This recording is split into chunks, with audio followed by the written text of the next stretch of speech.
A fundamental concept to understand before venturing into the world of calculus is really understanding what exactly a function is. In simplest terms, a function is an equation that when evaluating a specific x, you get a specific y in return. So let's go ahead and look at an example to try to understand this definition through practice.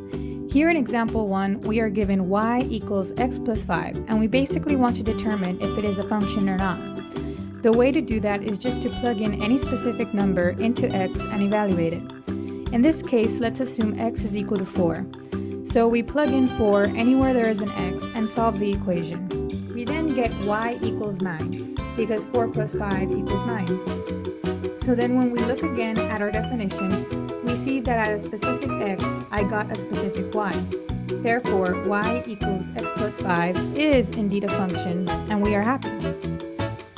Now let's look at an altered version of example 1. We are instead going to look at an equation that presents itself as y squared equals x plus 5. So again, we follow the same steps as before, where we plug in any specific number into x and evaluate it. So here we are assuming that x equals 4, and when we plug in and solve, we get that y is equal to plus or minus 3. And that's because the square root of 9 is 3.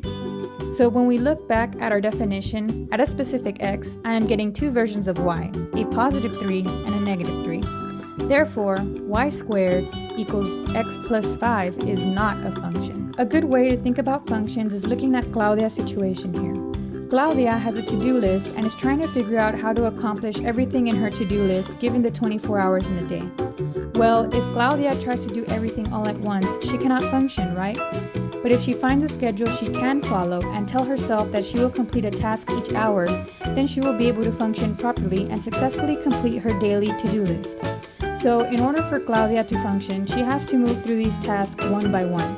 If she is in two places or more at a time, or if she's doing two activities or more at a time, she won't function. That is how you can determine if an equation is a true function or not.